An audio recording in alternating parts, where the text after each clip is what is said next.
Ça va, vous allez bien? Je commence avec des questions, il va y avoir quelques questions. L'idée, ça serait de vivre un temps ensemble. Je disais hier, pour ceux qui étaient là, je ne suis pas venu pour faire un enseignement sur la prière exhaustif. Vous savez, je suis venu pour qu'on vive quelque chose dans la prière ensemble. Parce que parler des choses, c'est bien, les vivre, c'est mieux. Hein? Parler d'argent, c'est bien, en avoir, c'est mieux. Vous êtes d'accord avec ça ou pas? Donc parler de prière, c'est bien, la vivre, c'est mieux. Hein? Parler de la joie, c'est bien, la voir, c'est mieux. Parler de la vie, c'est bien, la voir, c'est mieux. Vous êtes d'accord avec ça? Donc vivre la prière, c'est mieux. Quelqu'un qui disait, il y a presque plus de choses qui ont été écrites sur la prière que dit dans la prière. On a écrit tellement de choses sur la prière, des livres d'enseignement, des livres et des livres et des livres et des livres. Si vous mettez des livres, tous les livres qui ont été écrits sur la prière dans votre bibliothèque, enfin moi, l'idéal, c'est que j'ai moins de livres et que j'ai plus de choses à dire à Dieu. Moins de connaissances et plus d'échanges. Moins de trucs compliqués, de codes et plus de simplicité et de vérité. Quand tu pries, entre dans ta chambre et ton père qui est là, c'est pas ton boss, c'est pas l'Éternel des armées, c'est pas le dirigeant, c'est pas l'évêque, c'est pas l'archbishop, c'est pas le pape, c'est le Père. Et je me dis, waouh, Seigneur, je veux connaître le Père. Jésus n'a pas dit qu'il était le chemin vers le ciel, il a dit, je suis le chemin, la vérité, la vie. Nul ne vient au Père. Et si on veut suivre Jésus, on va trouver le Père, les amis. Et je me dis, wow, je ne peux pas quitter le ciel sans avoir connu le Père. Parce qu'on a parlé du salut. La Bible a dit, il est venu parmi les siens n'ont pas reçu. Mais à tous ceux qui l'ont reçu, tous ceux qui l'ont reçu, la parole, il a donné le pouvoir de devenir enfants. Les enfants sont des gens qui ont un Père, sinon sont des orphelins. Et on a besoin d'être des enfants de Dieu. Vous savez, je réfléchissais à ça. Le titre le plus haut que Jésus a n'est pas Messie. Il n'est pas prophète. Il n'est pas guérisseur, faiseur de miracles, ressusciteur, ce que vous voulez. Fils de Dieu, car Dieu a tant aimé le monde qu'il a donné son Fils. Et son Fils, Paul va dire qu'il est le premier-né de beaucoup de frères. Et vous savez, les caractéristiques communes dans une famille, c'est qu'on se reconnaît quand on est frère et sœur. Et moi, j'ai envie qu'on me reconnaisse comme étant frère de Jésus. Amen. Fils de Dieu. Amen. Ah, waouh. Vous savez, les gens ont voulu tuer, je n'avais pas prévu ça, mais bon, c'est pas grave. Les gens ont voulu tuer Jésus, pas parce qu'il avait dit plein de choses bizarres, mais parce qu'il se faisait l'égal de Dieu. Et comment est-ce qu'il se faisait l'égal de Dieu? En disant, mon Père. Il dit, attends, tu es en train de nous dire que tu as la même nature que Dieu? Oui. Ah ben on va te tuer pour ça. Ok. Mais Dieu, il ne peut pas mourir. Alors allez-y, ça vous chante. Mais vous allez tuer celui qui ne peut rien sans Dieu pour faire ressusciter celui qui peut tout.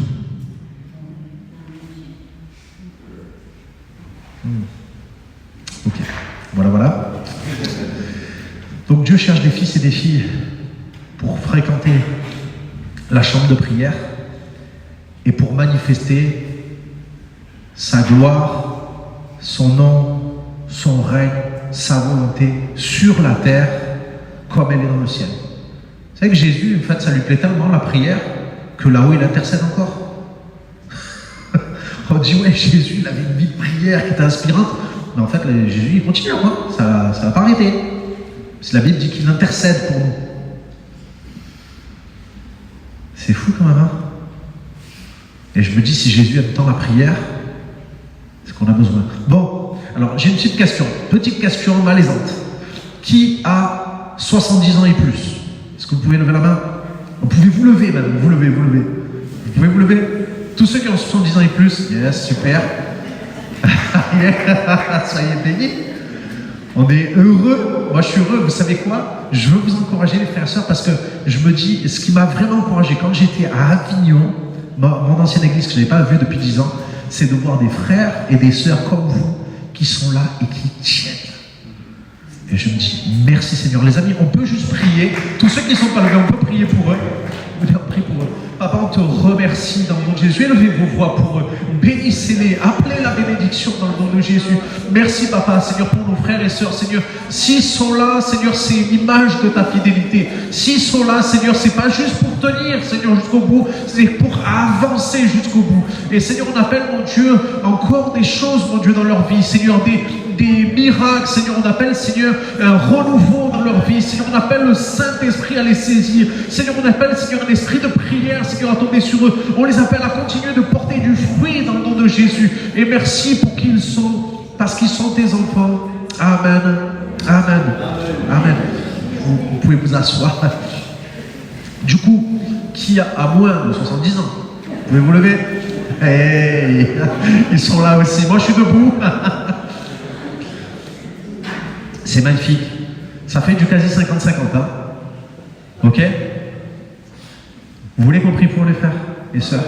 Allez, priez pour eux. On va prier pour eux.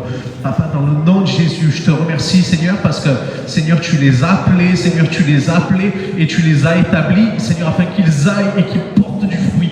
Seigneur, on te prie, Papa, pour qu'ils portent du fruit dans le nom de Jésus. Seigneur, pour que tout ce que tu as annoncé, Seigneur, ils le vivent. Seigneur, pour qu'il n'y ait rien qui les empêche d'avancer. Seigneur, ceux pour qui il y a des rêves qui doivent être amorcés, Seigneur, que ça soit amorcé dans le nom de Jésus. Seigneur, ceux qui sont là et qui ne savent pas, qui attendent une direction dans le nom de Jésus, ta direction, Papa. Merci, Seigneur, pour ta faveur sur eux. Seigneur, qu'il y ait vraiment une grâce exceptionnelle, Seigneur, qu'ils entrent dans tes projets. Seigneur, qu'ils se sachent appelés de toi, qu'ils sachent, mon Dieu, que tu les appelles, mon Dieu. Et Seigneur, que ce que tu leur as dit, ils vont le vivre. Parce que tu es celui qui dit et la chose arrive. Tu es celui qui ordonne et la chose existe. Dans le nom de Jésus, tout ce qui a été semé, que ça porte du fruit. Dans le nom de Jésus. Amen. Amen. Amen. Amen. Je ne sais pas si vous avez l'habitude de faire ça pendant les cultes. Moi, j'aime bien les choses qu'on n'a pas l'habitude de faire. Parce que les choses qu'on a l'habitude de faire, ça finit par être de la religion. Et les choses qu'on ose faire, c'est pas de foi. Jésus, il a dit pour la Pâque, prenez, ceci est mon corps.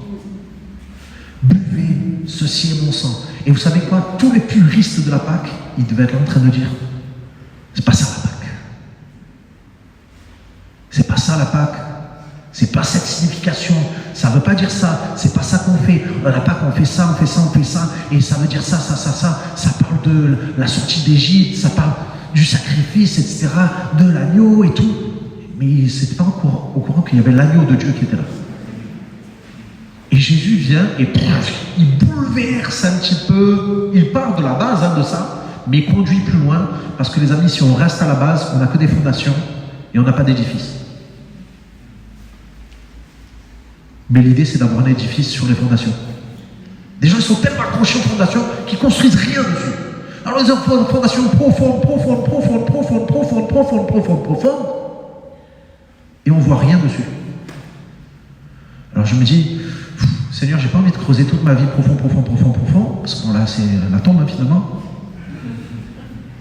J'ai envie de bâtir sur des fondations. Merci, Seigneur, pour les fondations que tu m'as données. Bon, ben là, je vais construire un petit cabanon.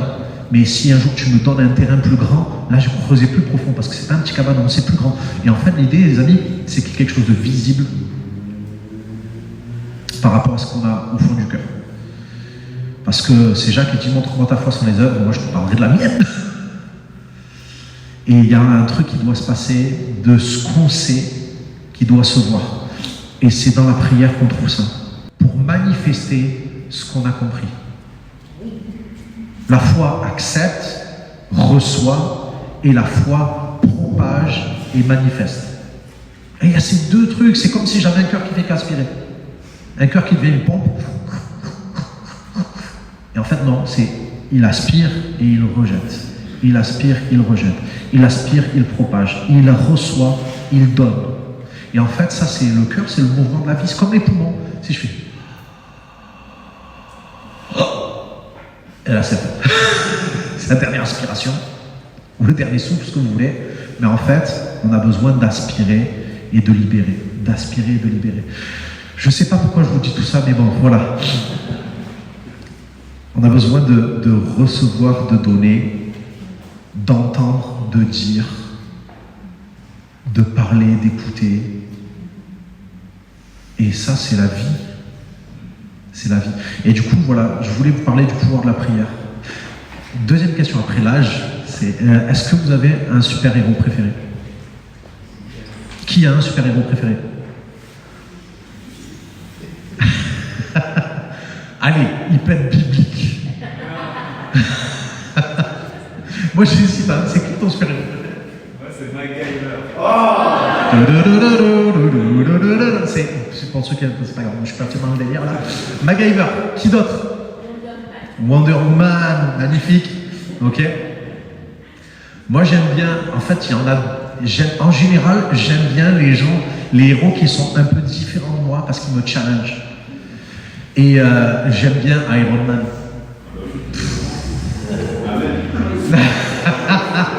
J'aime bien Hulk aussi. Vous savez, quand Hulk il prend l'autre et fait. Et là, je dis, ah, c'est trop bon, j'ai envie de faire ça avec le diable.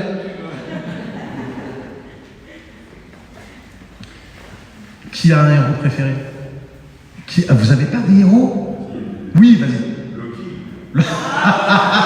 Loki, c'est celui avec qui Hulk qui fait comme ça. C'est... Lucky Luke, yes. Qui a dit Lucky Luke? J'ai pas entendu. Yeah. Ah, ben voilà, c'est super. Lucky Luke, il tire plus vite que son ombre. Yes, Spider-Man, c'est magnifique. Ok. Alors ils se disent là, j'ai perdu tout crédit, c'est pas grave, hein, j'ai perdu 75% de la salle, c'est pas grave, mais on va revenir avec la Bible, ne vous inquiétez pas. Donc en fait, je crois qu'on a tous des héros préférés. Des gens qui ont des pouvoirs qu'on voudrait avoir.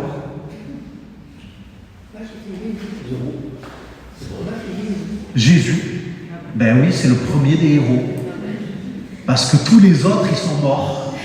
À un moment donné, même ceux de Avengers, ils sont morts. Ma femme, elle en pleurait. Elle disait, c'est pas possible que Captain America, il meure, quoi, tu vois. Iron Man, c'est pas possible. Mais Jésus, il est mort, il est ressuscité. Amen. Donc c'est le héros qui avait un tel pouvoir qu'il a vaincu la mort. Et les héros, ils ont tous un dark side, un côté noir, sombre, etc. Et Jésus, il n'en avait pas.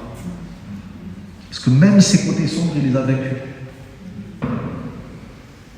Même la tentation, il l'a vaincu.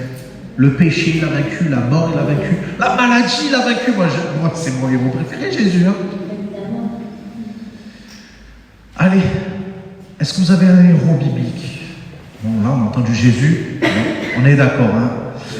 Allez, après Jésus, quel est votre héros préféré? C'est dur, hein? David, ouais, toi, je sais, tu m'as dit. Étienne, David. Mais Étienne, c'est un bon héros aussi. Hein. Moi, c'est Pierre. Pierre. Qui d'autre? Moïse. Moïse, il n'aurait pas pu être pêcheur parce que. Voilà, parce que s'il était mis en face d'une mer, mais il n'y a plus d'eau. Donc voilà, il n'aurait pas pu être pêcheur africain, tu vois. Esther. Mais oui, parce qu'il y a des héros féminins aussi. C'est bien dans la Bible, hein. Un livre de macho. Et du coup, Esther, qui d'autre?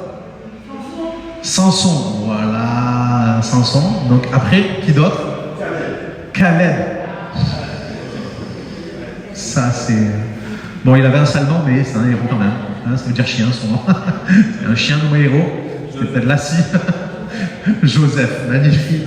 Vous savez quoi? Et je pense qu'on pourrait continuer avec le nom des héros bibliques sans que vous arriviez à mon héros à moi.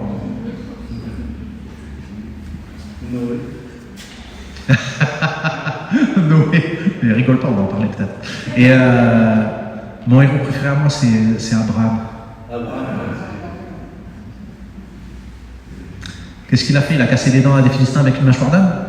Comme Samson? Non. Qu'est-ce qu'il a fait? Il a ouvert l'eau, il a libéré un peuple? Non. Qu'est-ce qu'il a fait? Des miracles? Guéri les gens, ressuscité des morts? Non. Qu'est-ce qu'il a fait? Il a eu un bébé à 99 ans? C'est super héroïque comme acte. Il a osé être papa à 99 ans. Alors fais gaffe parce que tu vas avoir une flopée d'enfants dans quelques temps. Non, je plaisante. Mais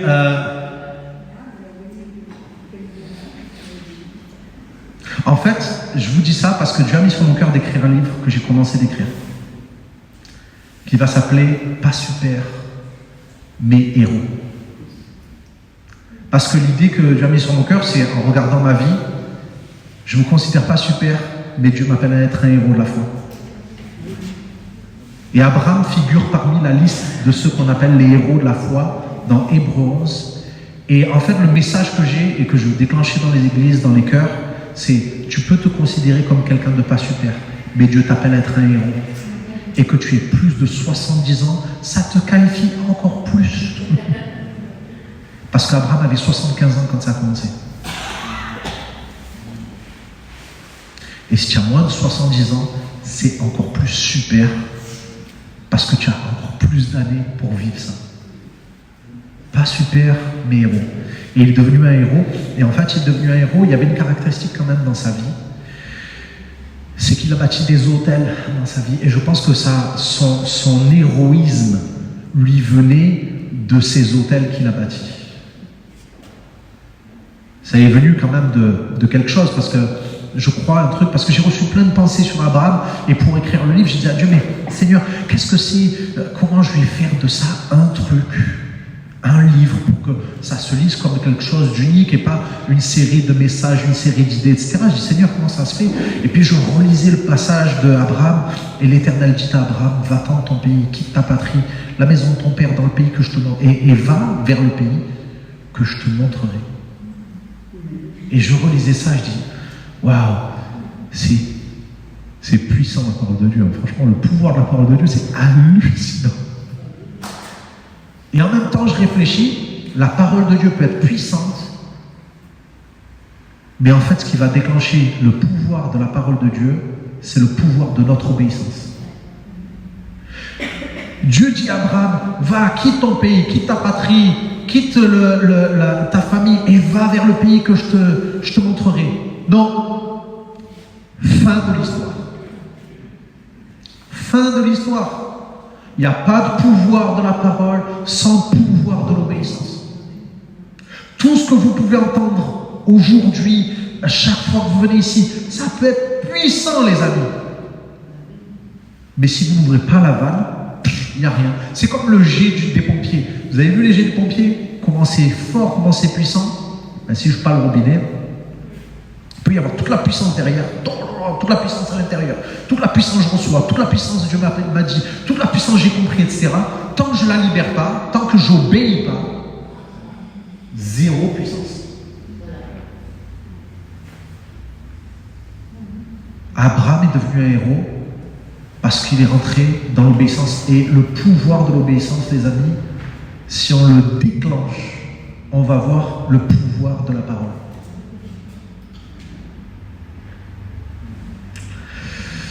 Moi, ça me met en feu, ce genre de truc. Je me dis, waouh, Seigneur, que veux-tu? Il y a un truc que j'ai compris il y a quelques jours, c'est que si je dis oui à Dieu avant de savoir ce qu'il me demande, si je dis, Seigneur, je suis prêt à obéir, demande-moi ce que tu veux, ben Dieu va continuer la discussion. Dieu peut se trouver devant chacun de nous, chacun de vous, et dire, hey, j'ai quelque chose à me demander. Quelle est votre réaction? Votre réaction, ça peut être, qu'est-ce que tu veux me demander, Seigneur? Ou votre réaction, ça sera, Seigneur, demande ce que tu veux. L'histoire ne s'écrit pas pareil. Déjà, la première version de l'histoire rajoute une étape qui peut en suivre d'autres. Qu'est-ce que tu veux me demander, Seigneur? Ben, va, impose les mains aux malades. T'es sûr, Seigneur? Deuxième étape. Oui, je suis sûr. Lis la parole. Non, mais Seigneur, c'était pour les apôtres. Troisième étape.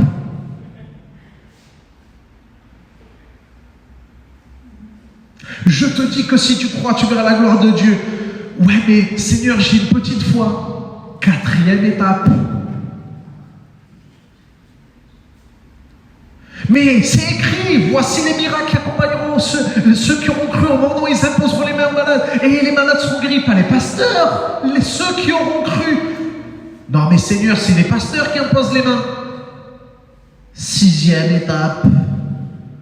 Et vous vous rendez compte comme l'histoire elle n'est pas pareille à lire en fait, que Abraham il dit, ok, va, quitte ton pays, quitte ta famille, quitte ta patrie et va vers le pays que je te montrerai. Ok, Abraham comme l'Éternel le lui avait demandé. Seigneur, je vais où? Va.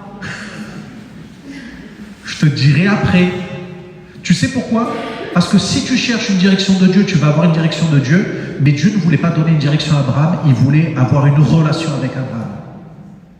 Parce que va vers le pays que je te montrerai, ça veut dire va et continue d'échanger avec moi parce que je vais continuer de te parler.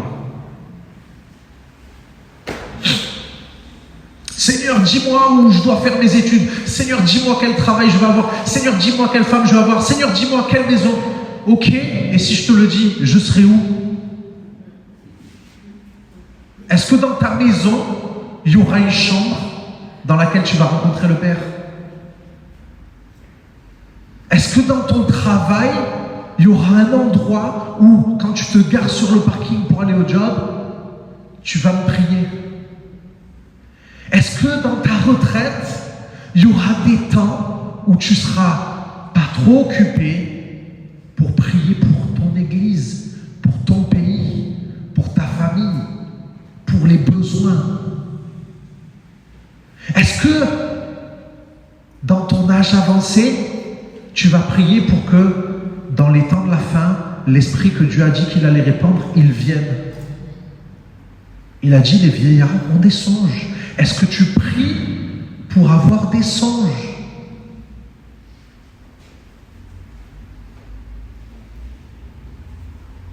Excusez-moi, Abraham nous dit, les amis, j'avais 75 ans quand ça a commencé et je ne regrette pas d'avoir dit oui. Je me dis, waouh! Bon, il y en a d'autres dans la Bible qui nous disent, j'avais 12 ans quand ça a commencé et je ne regrette pas. Evan Roberts au Pays de Galles qui dit, j'avais 16 ans quand ça a commencé et je ne regrette pas.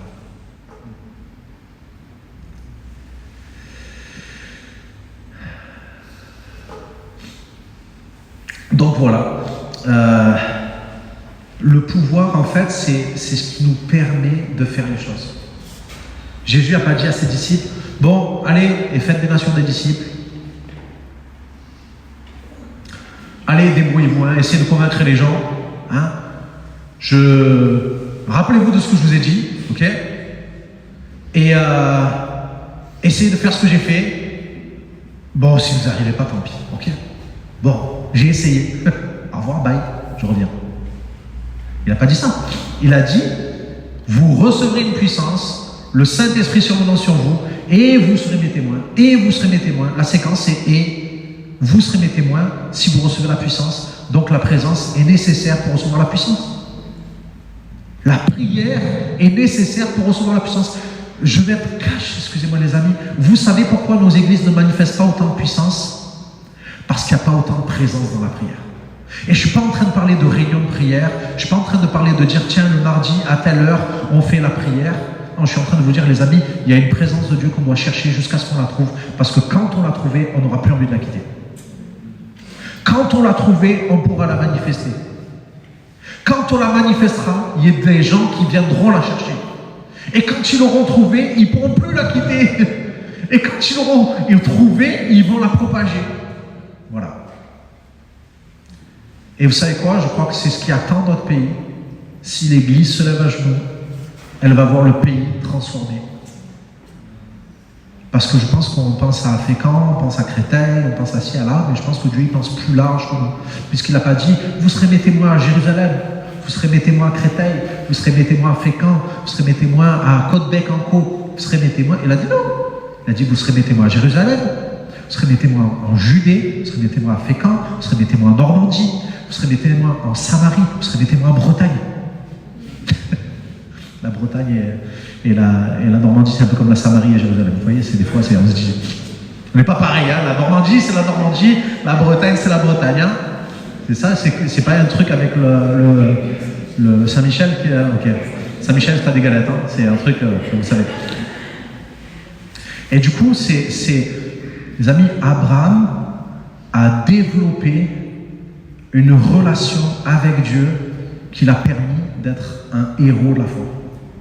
Va vers le pays que je te montrerai. En fait, j'imagine Abraham, il obéit à la foi, mais en fait, il n'oublie pas que la foi vient de ce que j'entends. Et dit, waouh, j'ai besoin d'entendre. J'ai entendu, mais j'ai besoin de t'entendre encore, Seigneur. Redis-moi, qu'est-ce que tu m'as dit? Est-ce que c'est ça, Seigneur? Est-ce que je vais à droite, à gauche? Seigneur, bon, ben, je vais continuer d'avancer jusqu'à ce que tu me dises la direction, mais je vais continuer à parler avec toi jusqu'à ce que je reçoive. Et j'imagine Abraham qui a commencé à partir, il est là, et premier carrefour, il dit, oh, qu'est-ce que je fais là? Ben, Dieu, il dit, bâtis un hôtel. Bâtis un hôtel. Fais un truc où tu m'honores, où tu te rappelles que je suis le Dieu qui t'a parlé, que tu me rappelles que je suis le Dieu qui ne change pas, où tu viens me rappeler les promesses. Seigneur, tu m'as dit que tu me montrerais. J'attends que tu me montres, Seigneur, je m'attends à ce que tu me montres. Parce que attendre et s'attendre, c'est différent. Attendre et s'attendre, c'est différent. Attendre, je peux attendre sans rien croire, sans rien espérer, mais s'attendre, ça veut dire j'attends en attendant quelque chose, en croyant que ça va arriver. Je m'attends à ce qu'il se passe un réveil à Fécamp, les amis. Je m'y attends.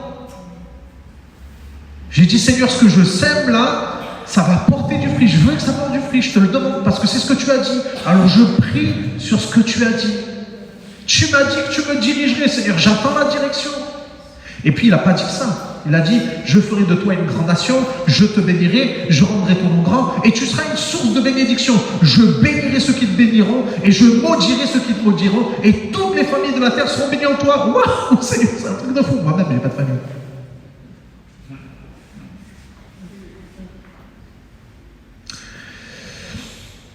Donc, mais ce qui est fort, c'est que dans Pas Super Méro, j'avais la pensée parce que, allez, je vous dis un truc.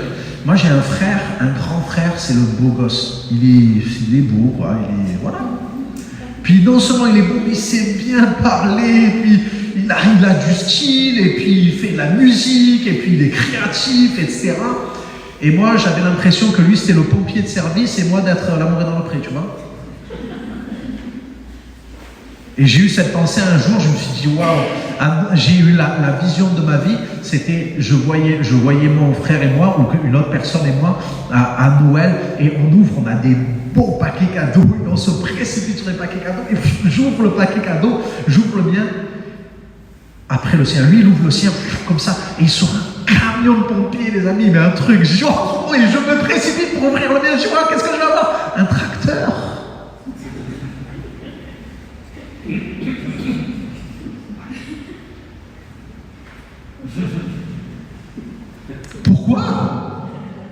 Pourquoi moi j'ai un tracteur? Pourquoi lui il a un camion pompier? Pourquoi moi je dois arroser pour faire pousser des navets et lui il doit arroser pour être le héros?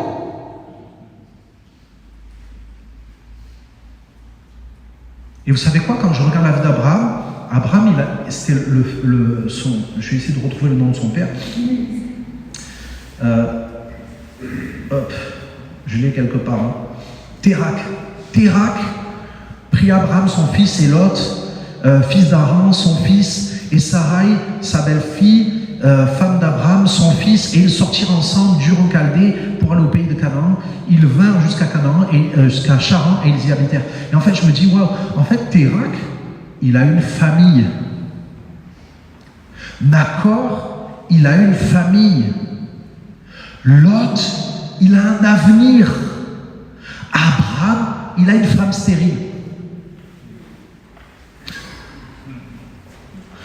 Abraham, il a pu se dire, Attends, mon père il a des enfants, mon frère il a des enfants.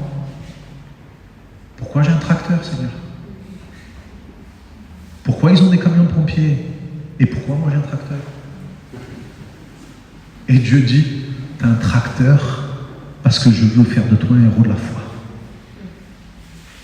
Pas un héros aux yeux des gens, un héros de la foi, un héros de la confiance dans celui qui peut tout. Et je veux te dire que si tu as besoin de quelque chose aujourd'hui, c'est pas d'être quelqu'un d'autre. T'as pas besoin d'être d'accord. T'as pas besoin d'être Térac. Parce que Dieu a besoin de toi. Et t'as pas besoin d'avoir ce que Térac a. T'as pas besoin d'avoir ce que Nacor a. Parce que tu as Dieu. Et tu vas me dire, oui, mais lui aussi il a Dieu. Oui, mais t'as pas le projet de Dieu. Il n'a pas ton projet de Dieu. Toi, tu as ton projet de Dieu. Et là, je me dis, waouh, Seigneur. Et ce projet de Dieu, les amis, on le reçoit dans la présence et on le développe dans la prière. On le reçoit dans la présence et on le développe dans la présence. Parce que bien souvent, Dieu vous a parlé et vous avez ressenti quelque chose, peut-être des frissons, peut-être de la chaleur, peut-être une pensée, peut-être vous avez été ému. Vous êtes en train de vous dire, ah Dieu, tu es en train de me parler là. Mon cœur ne brûlait-il pas au-dedans de moi alors qu'il nous parlait? Oui, oui. Et ce que tu reçois là, ça se développe encore avec celui qui a commencé à te parler.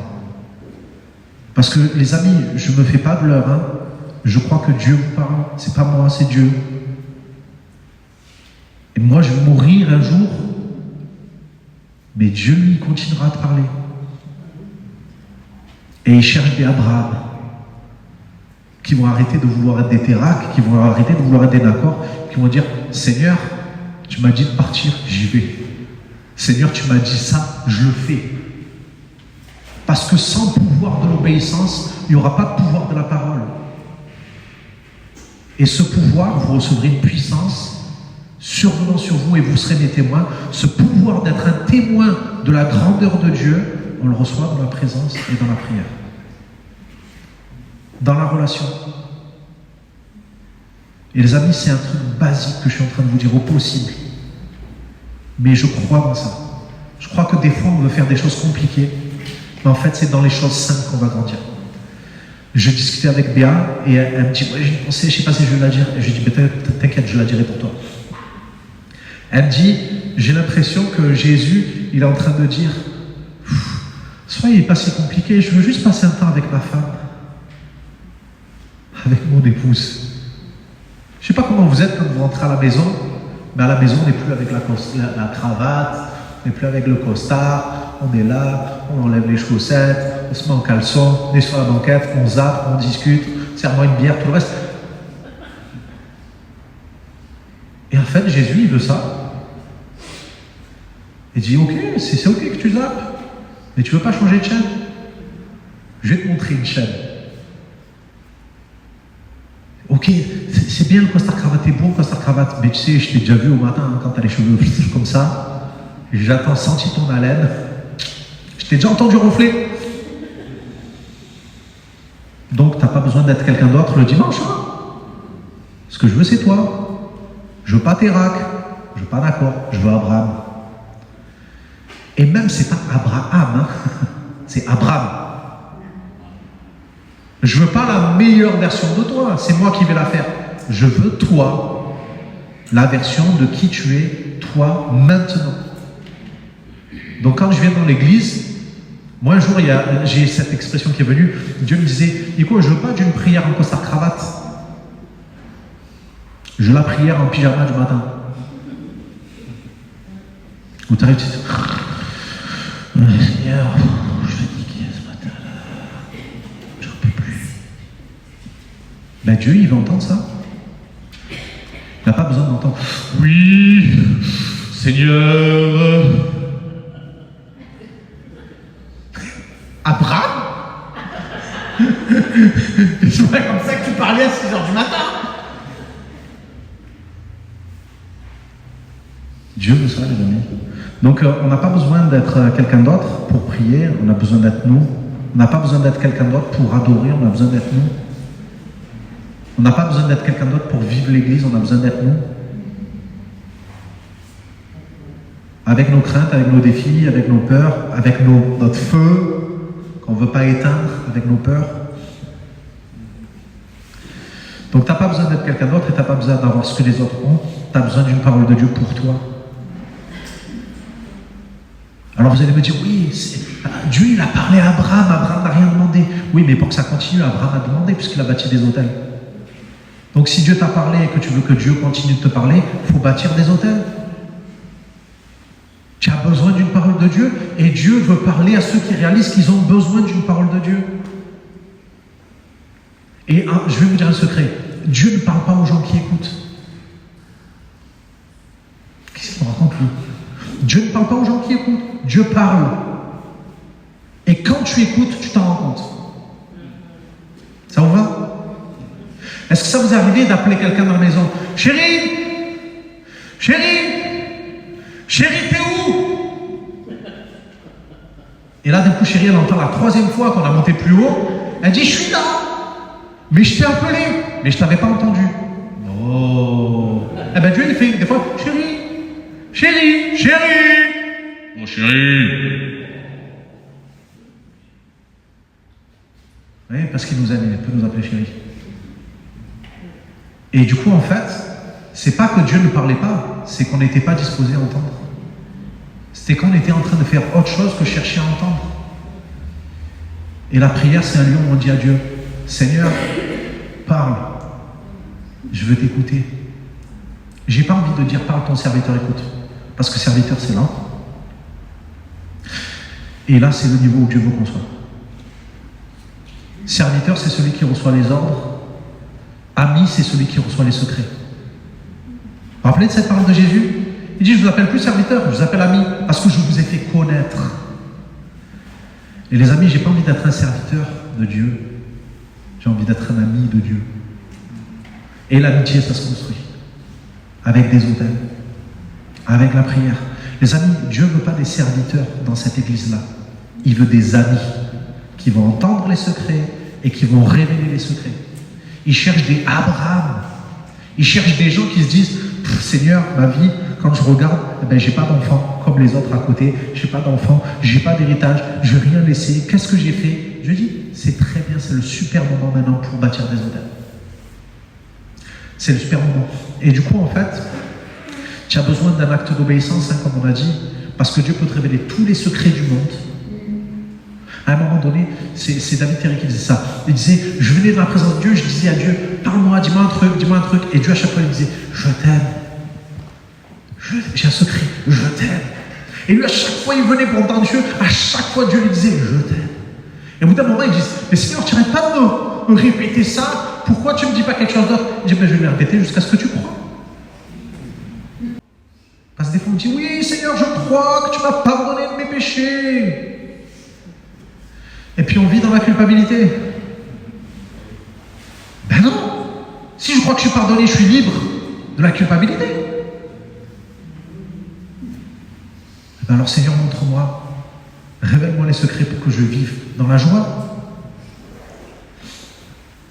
Je crois que le fruit de l'esprit, c'est la joie. Et je vous dis ça, et je les combats des fois. Mais ben, je poursuis cette vérité. Je dis, Seigneur, je veux comprendre et je veux porter de ce fruit-là. Je veux porter le fruit de la joie. Moi, quand je regarde votre pasteur, et toujours avec le sourire sur le visage. C'est trop beau, c'est magnifique ça. Et je me dis, les chrétiens doivent être les gens les plus heureux de la terre. Et c'est pas pour vous culpabiliser. C'est pour vous dire, les amis, on a un potentiel de fou qu'on n'exploite pas parce qu'on ne prie pas. Ou qu'on ne prie pas bien. Parce que des fois, on prie comme on a appris, mais on ne prie pas comme on devrait prier. Parce que Jacques dit, vous priez, vous ne recevez pas parce que vous demandez mal. Et là, j'ai envie de dire, apprends-moi à prier, Seigneur. Apprends-moi à prier. Apprends-moi pour que je vive ce que tu dis, parce que tu n'es pas menteur. Puisqu'il a dit, priez, demandez, vous recevrez. Seigneur, tu as dit, demandez, vous recevrez. Je demande, je ne reçois pas. Comment ça se fait? J'allais le faire avec l'accent portugais, mais je me calme, j'aime trop déjà. Comment je se fais? Et du coup, en fait, donc on n'a pas besoin de ce que les autres ont, on n'a pas besoin d'être les autres, on a besoin d'une parole de Dieu et on a besoin d'un acte d'obéissance et on a besoin d'une relation. Et là, je rentre dans la deuxième partie de mon message. Je ne vais pas être trop long parce qu'il y a juste quelques pensées. Vous savez quoi, ça, c'est mon message de ce matin quand je m'apprêtais à prier et à relire mes notes d'un autre message que je pensais que je devais prêcher et que Dieu me dit non, c'est pas ça. J'ai reçu une parole de Dieu et je fais un acte d'obéissance. Parce que je crois que quand on reçoit une parole de Dieu et qu'on fait un acte d'obéissance, il y a une bénédiction qui suit. Et je prie pour qu'il y ait une bénédiction. Mais sans la puissance de l'obéissance, il n'y aura pas la puissance de la parole. Et je ne dis pas ça pour moi, les amis, je vous dis juste un truc, je me mets en insécurité. Ce message, je ne l'ai jamais prêché. Mais vous savez quoi, je vais aller plus loin. Parce que quand Dieu m'a dit, tu vas écrire un livre, parce que je recevais plein de pensées, je croyais que c'était des messages, alors que je ne prêchais pas souvent, et je dis à Dieu, Seigneur, pourquoi tu me donnes tant de messages que je ne vais pas prêcher? Pourquoi tu fais ça? Et Dieu me dit, c'est pas des messages, c'est un livre. Et par la suite, j'ai une pensée qui vient, je dis, mais les messages, tu ne les prêches pas avant. Et vous savez quoi, aujourd'hui, je vis une prophétie. J'ai reçu une parole, j'ai cru dans cette parole, j'agis selon cette parole, et vous allez être bénis. Je le crois. Et Nico, ça n'a rien à voir. Aujourd'hui, ça pourrait être n'importe qui. N'importe qui. Tony Parker. Seigneur, peut-être un jour il sera là. Mais je me dis, Seigneur, c'est Abraham, c'est Nicolas, c'est Caleb, c'est Josué, c'est Franck, c'est Jacques, c'est Étienne.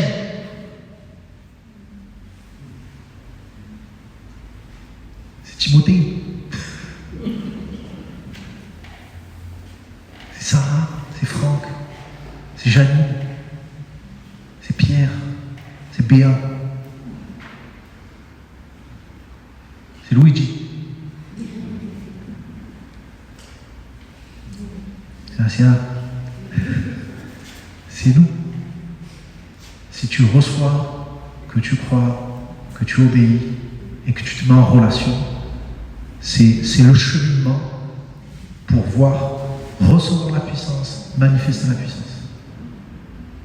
Et du coup, voilà, je parle des hôtels parce qu'en fait, j'étais là et j'étais en train de penser à ça. Je dis, ouais, Seigneur, bon, on est venu pour la prière quand même. Je dis, t'inquiète pas, la prière, c'est ça, les hôtels. Dans la vie d'Abraham, il y a des hôtels. Et dans Genèse 12, 7, on lit ça. Je ne sais pas jusqu'à quelle heure, les amis, je ne veux pas. Jusqu'à quelle heure c'est. J'ai déjà débordé en fait, j'ai tué le timer, là.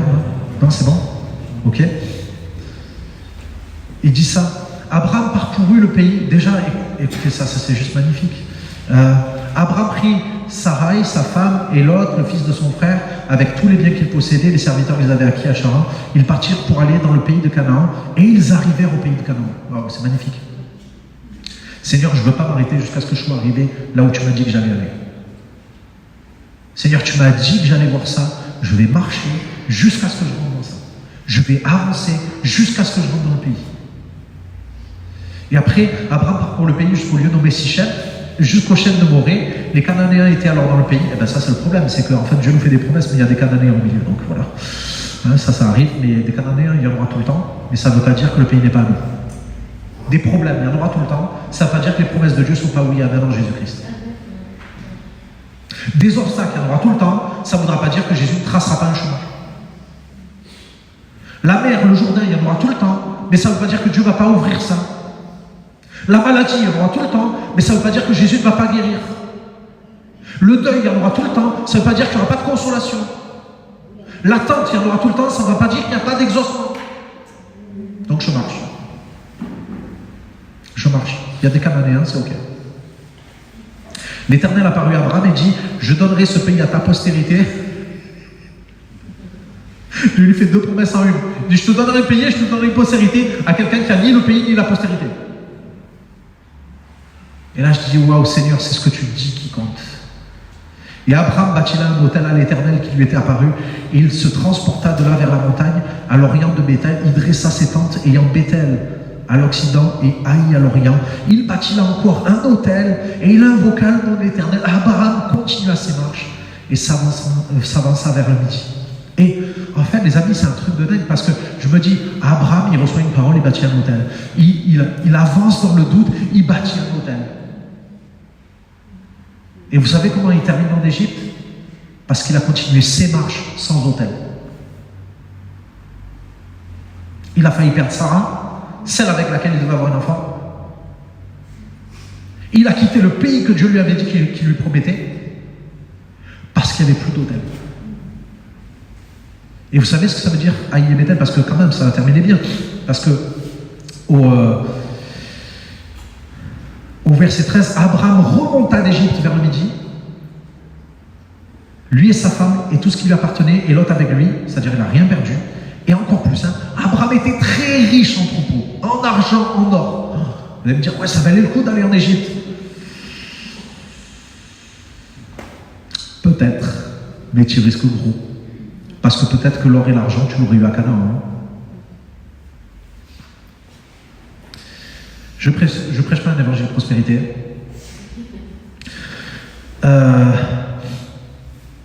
Abraham invoqua, écoutez ça. Tac, tac, tac, tac. Et il dirigea ses marches du midi jusqu'à Béthel, jusqu'au lieu où était sa tente au commencement, entre Béthel et Haï, au lieu où était l'autel qu'il avait fait précédemment. Vous savez où ça s'arrête quand il n'y a plus d'autel? Vous savez où ça recommence quand il y a l'autel? Et l'autel était entre Béthel et Haï. Vous savez ce que ça veut dire Haï? Champ de ruines. Vous savez ce que ça veut dire Béthel? Maison de Dieu. Vous savez qu'il y a une promesse prophétique qui dit qu'à partir des ruines, Dieu va reconstruire.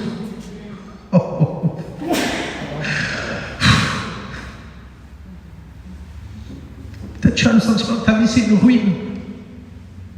Mais Dieu dit, retourne à l'autel, parce qu'on va bâtir la maison. Et vous savez comment Dieu appelle la maison d'Ésaïe? Il dit, ma maison sera appelée une maison de prière pour tous les Fécampois. Je ne sais pas si c'est comme ça qu'on dit au Fécampé ou je ne sais pas quoi. Fécampois. C'est une parole de connaissance. Non, pour toutes les nations, les amis. Dieu ne s'arrête pas à Fécamp. Il vous aime, mais il aime Abraham. Mais il avait des projets, une postérité, une nation. Des nations. Et je crois qu'à partir d'un hôtel à Fécamp, à partir de ruines à Fécamp, Dieu va reconstruire et faire de ça la maison de l'Éternel. Il y a la maison de Tony Parker, c'est la plus grande, la plus belle. Non, il y a la maison de l'Éternel. Et Dieu dit, je cherche des bâtisseurs d'hôtel d'abord. Parce qu'à partir de l'hôtel, Dieu bâtit la maison. Et à partir de la maison, Dieu bâtit la famille. Et à partir de la famille, Dieu bâtit le pays. Je suis désolé si je suis trop prophétique, les amis. Mais je ne veux pas relâcher ça. Je ne veux pas retenir ça, je veux le relâcher. Et peut-être c'est trop grand ce que je suis en train de dire. Pour Abraham, c'était trop grand aussi. Parce qu'Abraham est devenu le père d'Isaac. Isaac est devenu le père de Jacob. Jacob est devenu le père d'une nation. Qu'est-ce que vous en savez si du milieu de vous ne va pas venir un président? Un chef du conseil général ou je ne sais pas pourquoi. Ou un chef d'entreprise, parce que il y a eu ici un enterrement de la femme, de la famille la plus riche d'ici. Tout le monde connaissait, ça a rempli tout le monde. La mort, des fois, ça attire tout le monde. Les gens, ils n'ont pas compris. Mais en fait, parce qu'elle était riche, elle était influente, plein de monde qui vient. Est-ce que Dieu ne veut pas se servir de ça? Abraham était riche.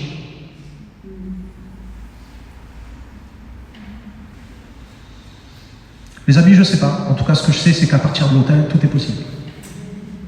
À partir de la prière, tout est possible. À partir d'Haï, tu peux arriver à Béthel. Si ton autel est au milieu, tu tournes le dos à Haï et tu te tournes vers Béthel. Les amis, je suis conscient que je parle à des gens qui sont passés avant moi dans la vie, dans la relation avec Dieu, et j'ai un profond respect, un profond amour pour vous, mais j'ai une profonde révérence et une profonde crainte de Dieu pour vous amener ce que je crois que Dieu m'a demandé de vous amener. Et pour vous dire, Dieu cherche des Abraham et des Sarah pour donner naissance aux rêves de Dieu au travers de vos vies.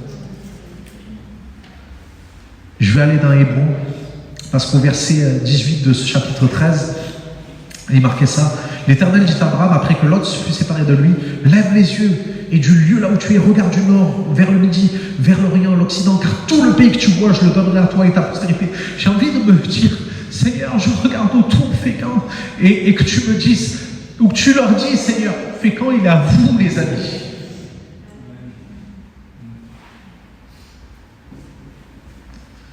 Car tout le pays que tu vois, je le donnerai à toi, ta postérité pour toujours. Je rendrai ta postérité comme la poussière de la terre. Mais Seigneur, on est 10, on est 20, on est 30. Je rendrai ta postérité comme la poussière de la terre. Lève-toi, parcours le pays. Ben oui, parce qu'il faut se lever. Dans la longueur, la largeur, car je te le donnerai. Abraham va s'étendre, vint habiter parmi les chaînes de Mamré qui sont près d'Hébron, et il bâtit un autel à l'Éternel. Et il pria. Et il se tint dans la prière. Seigneur, merci parce que je suis arrivé là. Merci parce que j'ai tes promesses. Mais Seigneur, tes promesses sans prière n'amènent rien. Ta parole sans relation n'amène rien. Les promesses sans réclamation n'amènent rien. La réclamation sans obéissance n'amène rien. En fait, c'est tout. C'est tout, c'est tout, c'est tout. Et Hébron, vous savez ce que ça veut dire? Mamré, ça veut dire deux mots qui veulent dire la même chose. Association. Vous savez quoi? Dieu, c'est le boss, il cherche des associés. Il ne cherche pas des serviteurs. Il cherche des associés.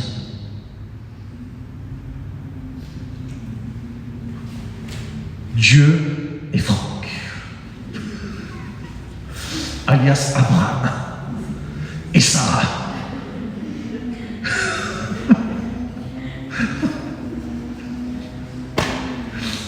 Associé, les deux mots qui sont derrière, Mamré, c'est associé et compagnon.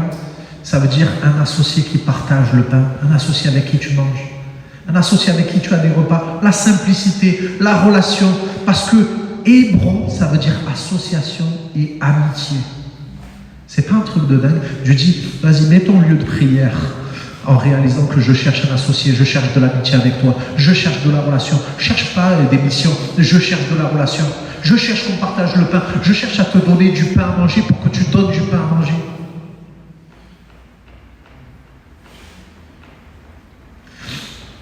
Et je termine avec Morija. Parce qu'à Morija, Genèse 22, c'est un peu moins drôle, c'est le moment du sacrifice. Parce qu'en fait, tout ça, les amis, ça a un prix. Le prix, c'est que tu dises à Dieu, Seigneur, je suis attaché à toi en premier.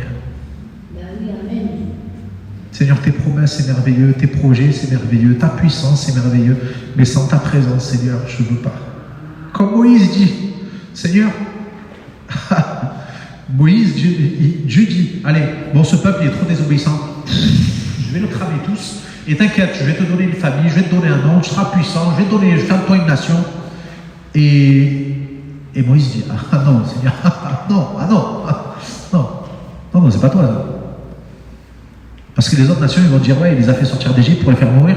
Donc non, c'est pas ça. Et après, Dieu dit, vas-y avec ce peuple-là, ils sont trop désobéissants, parce que si je viens au milieu de vous, ça va mal se passer. Trop de désobéissance, là, je ne pourrais pas supporter.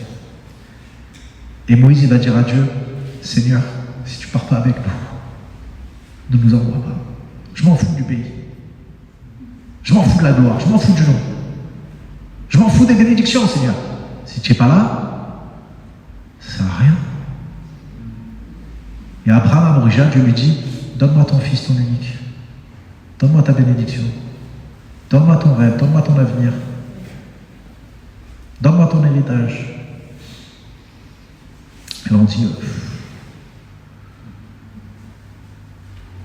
et Morija, vous savez ce que ça veut dire? Ça veut dire, Dieu te voit, et ça veut dire provision. Dans la prière, je me mets sous le regard de Dieu. Je dis, Seigneur, tu sais ce que tu me demandes, c'est dur. Mais puisque tu me le demandes, je vais te le donner.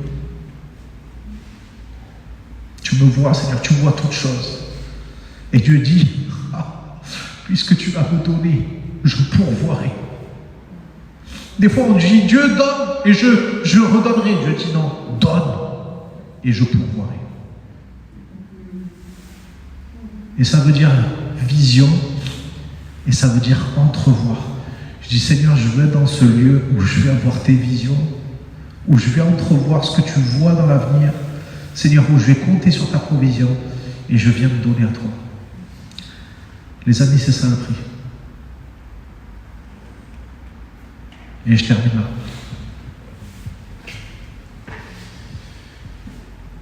Avec une dernière pensée.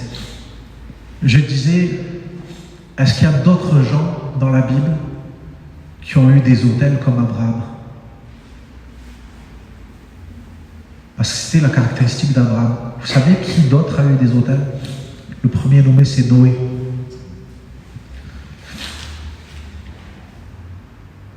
Après la catastrophe, il dresse un autel à Dieu. Le deuxième, c'est Abraham. Le troisième, c'est Isaac. Le quatrième, c'est Jacob. Le cinquième, c'est Moïse. Le sixième, c'est Josué. C'est un truc de fou quand même. Et je me dis, Seigneur, qu'on soit des pères qui font des pères dans la prière. Des mères qui font des mères dans la prière. Pas des enfants, des mères. On ne veut pas juste enfanter. On veut perpétuer la vie, les amis. Et le réveil qui s'approche là, les amis, c'est un réveil que Dieu veut voir se perpétuer. Et il va se perpétuer quand ils vont trouver des Abraham qui se disent, Seigneur, je m'en fous, j'ai 75 ans, mais tu m'as mis le feu, j'y vais. Seigneur, j'ai pas encore vu ta promesse, mais je vais prier. Seigneur, je veux l'Isaac, Seigneur, que tu m'as promis. Et Isaac, il va dire, Seigneur, je veux l'enfant. Tu veux un enfant? Ok, je t'en donne deux, Jacob et Ésaü, c'est bon. Et puis ça va être un pays. Et là, d'un coup, tu te dis, waouh, Seigneur, tu m'avais parlé d'un pays. Et il est là. Les amis, on va être une génération, si on relève le défi, qui va voir ça. Dieu nous a parlé du pays, on veut le pays, les amis. Voilà. Compris? Je vous invite vraiment à vous rendre disponible. Aujourd'hui, peut-être on termine le message à Morija. À Morija, où on dit, Seigneur, je te donne ce que tu me demandes, Seigneur. C'est trop drôle parce qu'on a chanté ce chant, je te donne tout. On a terminé avec je te donne tout. Prends mon âme, prends mon cœur, je te donne tout. Prends ma vie, me voici, je te donne tout. Vous savez, c'est trop drôle parce que dans la prière, on a l'habitude de demander, et là, dans cette prière aujourd'hui, on dit à Dieu, prends. Mon cœur est à toi. Est-ce qu'on pourrait juste le rechanter et puis on termine dans la prière avec ça? Seigneur, on est à Morija aujourd'hui et peut-être il y en a qui sont entre Haï et Bethel, ils sont dans un champ de ruines. Les amis, si vous êtes dans cet état-là où vous avez l'impression que votre vie elle est délabrée, que c'est la ruine, que c'est pas du tout ce que vous aviez pensé, vous avez construit, ça a été détruit, eh ben, je veux prier avec vous dans le nom de Jésus. Mais je veux vous conduire de cet hôtel-là à Morija. À Morija où vous dites, Seigneur, bien sûr que je vais te demander, mais Seigneur, demande-moi ce que tu veux, je le ferai. Seigneur, demande-moi ce que tu veux, je le ferai. Je veux te demander quelque chose. Oui, Seigneur, demande. Je ne veux pas être en train de demander, qu'est-ce que tu veux me demander encore? Seigneur, je veux te dire, oui, demande ce que tu veux. Je vous dis juste un truc, on va chanter ce chant. Les amis, je disais, Seigneur, tu m'as donné des noms entre Bethel et Haï, Hébron, Morée, Morija. Mais ici, on est à Fécamp. Ça veut dire quoi, Fécamp? Vous savez ce que j'ai trouvé? Fécamp, ça veut dire le champ du figuier. Vous saviez? Vous saviez que ça veut dire le champ du figuier, Fécamp? Vous savez qu'est-ce que c'est le figuier? Alors, le figuier, d'un coup, on pense, oui, le figuier que Jésus a maudit. Mais vous savez quoi? Le figuier, c'est l'endroit où Nathanaël se tenait. C'est un endroit où Nathanaël certainement était en train de se recueillir devant Dieu. Parce qu'il y avait de l'ombrage et il voulait passer un temps tranquille, un temps tout seul, mais pas tout seul, un temps avec Dieu. Et là Jésus dit, je t'ai vu. Parce que peut-être c'était son Morija, son lieu où Dieu voit. Et là, sous le figuier, Dieu dit, Jésus, le Fils de Dieu, dit à Nathanaël, je t'ai vu. Je t'ai vu. Les amis, le champ du figuier Fécamp, C'est un lieu où on va aller se recueillir. On va aller à l'ombrage du Dieu Tout-Puissant. Vous savez, la masse de figues, c'est celle qui a guéri Ézéchias. Le prophète Ésaïe a dit, allez, amenez une masse de figues. On va la mettre sur Ézéchias. Vous savez qu'est-ce qu'a fait Ézéchias? Il a prié alors que Dieu lui avait dit, vas-y, prépare tes affaires, tu vas mourir. Et vous savez quoi? Sa prière a changé ces projets-là. Et c'est arrivé par une masse de figues. Je me dis, ben Seigneur, on voit un fleuve de guérison. Dans le champ du figuier, dans Fécamp, on voit un champ de guérison, parce qu'il y aura des Nathanaël qui vont se dire, Seigneur, je me mets sous le figuier, et je sais que tu me vois. Je t'implore, Seigneur, qu'il y ait la guérison. Seigneur, que cette figue, vous savez que la figue, c'est bon pour le flux sanguin. Seigneur, répands ton sang. Sur la Sainte Seine, ceci est mon sang. Allez, j'ai assez parlé, mais je veux juste croire et prophétiser, les amis, que le sens de ce nom va avoir un sens dans ce que Dieu va faire. Mais Dieu cherche des associés. Dieu vous cherche, vous. Dieu cherche des Abraham, des Sarah, pour dire, je vais bénir ta postérité. Je vais bénir ta descendance. Je vais te remplir de moi. Je vais te montrer que je te vois. Je vais te montrer que ce que je dis, je suis capable de l'accomplir. Je veux une relation avec toi sous le figuier. Je veux une connexion avec toi. Je veux un autel de prière à Fécamp.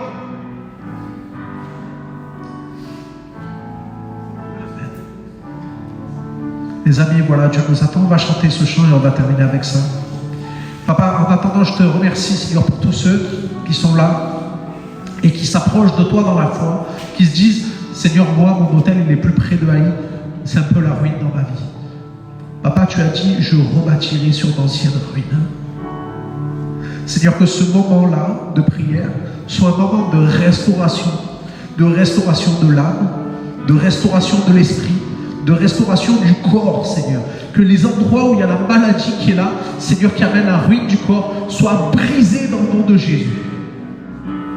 Parce que ce n'est pas un hôtel, Seigneur, de maladie qu'on construit, c'est un hôtel de prière dans le nom de Jésus. Seigneur, que tous ceux qui sont là et qui attendent, Seigneur, l'effusion du Saint-Esprit, qu'ils soient remplis dans le nom de Jésus. Seigneur, tu vas m'envoyer le feu sur l'autel des vies.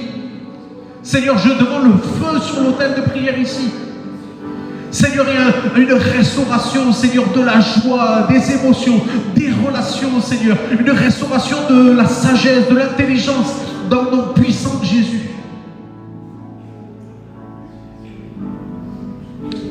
Les amis, Dieu va rendre l'Isaac, va rendre le projet possible à ceux qui vont chanter ce chant. Je te donne tout, Seigneur.